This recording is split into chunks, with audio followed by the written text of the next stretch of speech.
Hi friends, good morning. Welcome back to my channel Madhu happy home. ఎలా ఉన్నారండి? అందరు బాగున్నారా?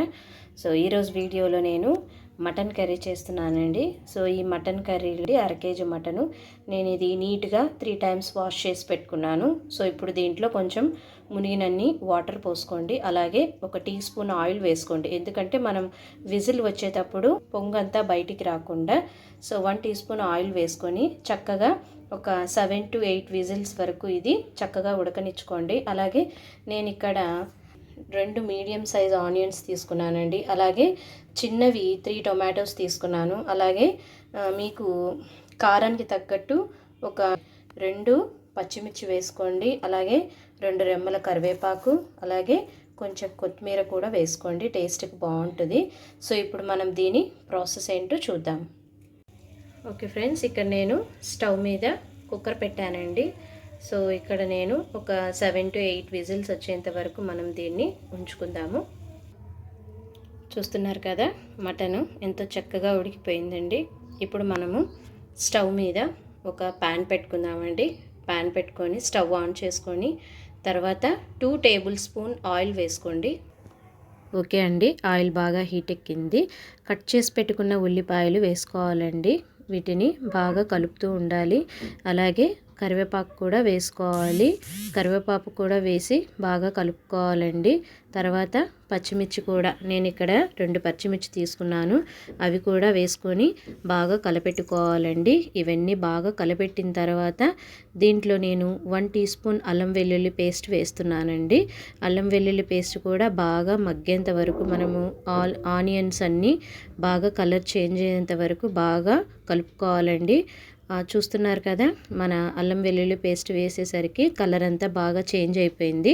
ఇప్పుడు దీంట్లో మీకు సరిపడా సాల్ట్ వేసుకోండి. నేను ఇక్కడ కల్లుప్పు వేస్తున్నాను.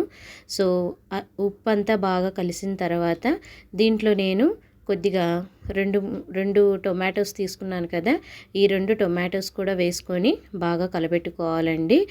ఇవన్నీ మనము సిమ్లోనే చేసుకోవాలి, హై ఫ్లేమ్లో పెట్టేస్తే మాడిపోతుందండి. టొమాటోస్ కూడా బాగా మగ్గిపోయాయండి. టొమాటోస్ కూడా బాగా మగ్గిన తర్వాత మనం ఉడకబెట్టుకున్న మటన్ ఉంది కదా, ఇవి నేను వాటర్తో సహా పూర్తిగా వేసేస్తున్నాను. ఎందుకంటే ఈ వాటర్లో విటమిన్స్ అనేవి ఉంటాయి కాబట్టి నేను వీటిని పడేయట్లేదు. మనం ఈ వాటర్తో కూడా వేసేసుకొని చక్కగా బాగా కలపెట్టుకోవాలండి. ఇందులో 1/2 టీ స్పూన్ పసుపు, నేను ఇక్కడ పెద్ద స్పూన్తో 1 టీ స్పూన్ కారం వేస్తున్నాను.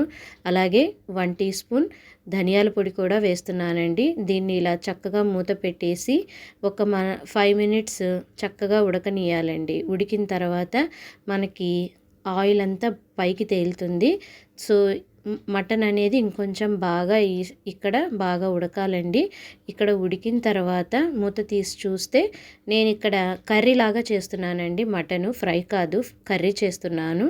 సో నేను దీంట్లో 2 గ్లాసెస్ ఆఫ్ వాటర్ పోస్తున్నానండి. సో 2 గ్లాసెస్ వాటర్ వేసుకొని బాగా ఒక 5 to 10 మినిట్స్ బాగా ఉడకనివ్వాలండి. సో లాస్ట్లో నేను కొద్దిగా 1/2 టీ స్పూన్ జీరా పౌడర్ కూడా, అంటే జీలకర్ర పొడి వేస్తున్నాను. సో జీలకర్ర పౌడర్ అనేది మనకు డైజెషన్కి చాలా బాగుంటుంది కాబట్టి నేను ఇక్కడ జీలకర్ర పొడి కూడా యాడ్ చేస్తున్నాను. సో ఫైనల్ టచ్ కొత్తిమీర అండి. కొత్తిమీర వేసుకుంటే లాస్ట్ గార్నిషింగ్ కోసం అండి. సో చూస్తున్నారు కదా, ఎంతో ఎమ్మీగా టేస్టీగా ఉండే మటన్ కర్రీ రెడీ అయిపోయిందండి. ఇది వేడి వేడి అన్నంలోకి, బగారా రైస్లోకి, అలాగే చపాతీలోకి కూడా చాలా టేస్టీగా ఉంటుందండి. మీరు కూడా ట్రై చేసి నాకు కింద కామెంట్స్లో కామెంట్ చేయండి. అలాగే ప్లీజ్ నా ఛానల్కి ఒక లైక్ చేయండి, మీకు నచ్చితే కామెంట్ చేయండి. అలాగే నా ఛానల్ని సబ్స్క్రైబ్ చేసుకోండి ప్లీజ్.